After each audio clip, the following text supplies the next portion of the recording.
Thrift by Samuel Smiles, Preface and Fable.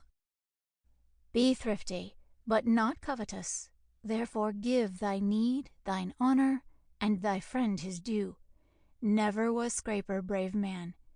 Get to live, then live, and use it, else it is not true that thou hast gotten. Surely use alone make money not a contemptible stone. George Herbert. To catch Dame Fortune's golden smile, assiduous wait upon her, and gather gear by every wile that's justified by honor, not for to hide it in a hedge, not for a train attendant, but for the glorious privilege of being independent. Robert Burns. Preface.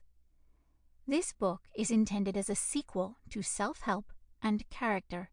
It might indeed have appeared as an introduction to these volumes, for thrift is the basis of self-help and the foundation of much that is excellent in character.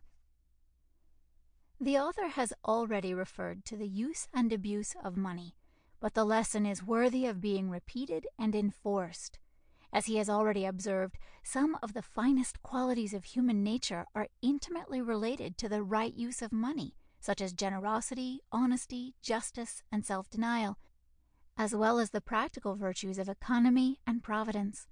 On the other hand, there are their counterparts of avarice, fraud, injustice, and selfishness, as displayed by the inordinate lovers of gain, and the vices of thoughtlessness, extravagance, and improvidence on the part of those who misuse and abuse the means entrusted to them. Sir Henry Taylor has observed that industry must take an interest in its own fruits, and God has appointed that the mass of mankind shall be moved by this interest, and have their daily labor sweetened by it. The earnings and savings of industry should be intelligent for a purpose beyond mere earnings and savings. We do not work and strive for ourselves alone, but for the benefit of those who dependent upon us. Industry must know how to earn, how to spend, and how to save. The man who knows, like St. Paul, how to spare and how to abound, has a great knowledge. Every man is bound to do what he can to elevate his social state, and to secure his independence. For this purpose he must spare from his means in order to be independent in his condition. Industry enables men to earn their living. It should also enable them to learn to live. Independence can only be established by the exercise of forethought, prudence, frugality, and self-denial. To be just as well as generous, men must deny themselves. The essence of generosity is self-sacrifice. The object of this book is to induce men to employ their means for worthy purposes, and not to waste them upon selfish indulgences. Many enemies have to be encountered in accomplishing this object. There are idleness, thoughtlessness, vanity, vice, intemperance. The last is the worst enemy of all.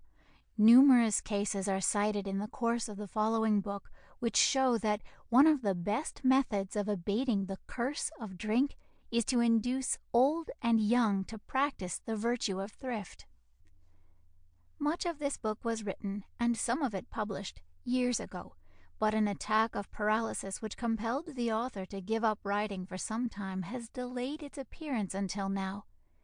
For much of the information recently received, he is indebted to Edward Crosley, Esquire, Mayor of Halifax, Edward Ackroyd, Esquire, Halifax, George Chetwynd, Esquire, General Post Office, S.A. Nichols, Esquire, Over Darwin, Jeremiah Head, Esquire, Middlesbrough, Charles W. Sykes, Esquire, Huddersfield, and numerous other correspondents in Durham, Renfrewshire, Yorkshire, Lancashire, Staffordshire, and South Wales.